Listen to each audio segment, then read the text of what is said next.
अस्सलामुअलैकुम। इस्लामिक मसाइल वर्ल्ड के सभी प्यारे व्यूवर्स, इंशाअल्लाह ताला आप सभी लोग खैरियत से होंगे। आज मैं इस वीडियो के अंदर आप लोगों को बताने जा रहा हूँ सहरी के वक्त का एक बहुत ही प्यारा सा अमल। इस अमल को आप लोग सहरी के वक्त कर लो तो इंशाअल्लाह ताला आप लोगों की हर एक जायज़ दुआ कबूल होगी। अल्लाह तबारक ताला की बारगाह में जो भी जायज़ दुआ करोगे इंशाअल्लाह ताला आप लोगों की हर एक जायज़ दुआ पूरी होगी। इसके साथ साथ मैं आप लोगों को बताऊंगा रमज़ानुल मुबारक के इस महीने में सूरह इखलास पढ़ने की फ़जीलत।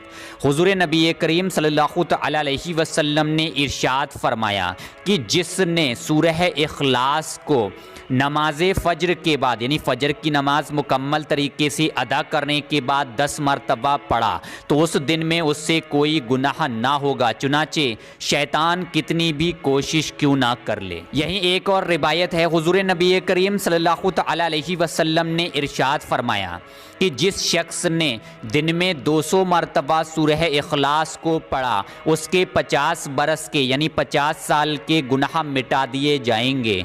इसके साथ यहीं पर एक और रिवायत है, हुज़ूर नबी करीम सल्लल्लाहु अलैहि वसल्लम ने इरशाद फरमाया जिसने सूरह इखलास को 1 मरतबा पढ़ा तो उससे 100 शहीदों का सवाब मिलेगा। यहीं पर आप हुज़ूर नबी करीम सल्लल्लाहु अलैहि वसल्लम ने इरशाद फरमाया जिसने सूरह इखलास को 1 मरतबा पढ़ा तो गोया उसने 1/3 कुरान पढ़ा, और जिसने सूरह इखलास को 2 मरतबा पढ़ा तो गोया उसने 2/3 कुरान पढ़ा, और जिसने सूरह इखलास को 3 मरतबा पढ़ा तो गोया उसने 1 पूरा कुरान पढ़ा, और जिसने सूरह इखलास को 11 मरतबा पढ़ा तो अल्लाह तबारक ताला उसके लिए जन्नत में एक सुर्ख याकूत का घर बनाएगा। सुबहान अल्लाह। सिर्फ 3 मरतबा सूरह इखलास को पढ़ना 1 कुरान पढ़ने के बराबर होगा।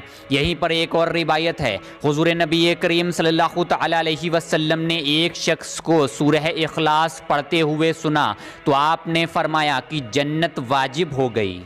ये रिवायत थी तिरमिज़ी की। तो आप लोगों को चाहिए कि आप लोग रमज़ानुल मुबारक के इस महीने में कसरत से सूरह इखलास को पढ़ा करें, क्योंकि 1 मरतबा सूरह इखलास पढ़ना 1/3 कुरान पढ़ने के बराबर होगा।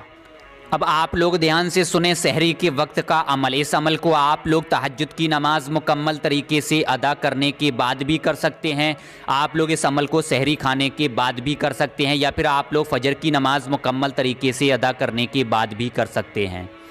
अमल कुछ इस तरह से करना होगा। सबसे पहले आप लोग हुज़ूर नबी करीम सल्लल्लाहु अलैहि वसल्लम पर 3 मरतबा दुरूद पाक पढ़ें। जो भी दुरूद पाक आपको याद हो वो पढ़ें। 3 मरतबा दुरूद पाक पढ़ने के बाद आप लोग जो इस्माए पाक आप लोगों को स्क्रीन पर दिखाई दे रही है इसको आप लोगों को कसरत से पढ़ना होगा। कसरत से मुराद होती है कि कम से कम 100 मरतबा इस इस्माए पाक को पढ़ना होगा। बिस्मिल्लाहिर्रहमानिर्रहीम। अस्सलामु अस्सलामु अस्सलामु। इस तरह से आप लोगों को इस इस्माए पाक को 100 मरतबा पढ़ना होगा। 100 मरतबा इस कलाम को पढ़ने के बाद आप लोग आखिर में 3 मरतबा फिर वही दुरूद पाक पढ़ें जो दुरूद पाक आपने शुरू में पढ़ी है। इस तरह से आप लोग इस अमल को करें। इस अमल को करने के बाद आप लोग अल्लाह तबारक ताला की बारगाह में दुआ करें। अब आप लोग ध्यान से सुने दूसरा अमल, रोज़ी रोज़गार में बरकत के लिए, रिज़्क में बरकत के लिए, दुकान में बरकत के लिए। अगर आप लोग चाहते हो कि आप लोगों के कारोबार में बरकत हो, रिज़्क में बरकत हो, घर में बरकत हो, तो आप लोग इस अमल को कुछ सबसे पहले आप लोग मदनी आका हुज़ूर नबी करीम सल्लल्लाहु अलैहि वसल्लम पर 3 मरतबा दुरूद पाक पढ़ें। 3 मरतबा दुरूद पाक पढ़ने के बाद आप लोग इस इस्माए पाक को 100 मरतबा पढ़ें। बिस्मिल्लाहिर्रहमानिर्रहीम। अर्रज़्ज़ाक़ु अर्रज़्ज़ाक़ु अर्रज़्ज़ाक़ु अर्रज़्ज़ाक़ु। इसको आप लोग 100 मरतबा पढ़ने के बाद आखिर में 3 मरतबा फिर वही दुरूद पाक पढ़ें जो दुरूद पाक आपने शुरू में पढ़ी है। इस अमल को करने के बाद आप लोग अल्लाह तबारक ताला की बारगाह में दुआ करें। इंशाअल्लाह ताला इस अमल को करने से आप लोगों के रोज़ी रोज़गार में बरकत होगी, रिज़्क में बरकत होगी। आप लोग दोनों अमल में से कोई भी अमल कर सकते हैं जो आपको सही लगे।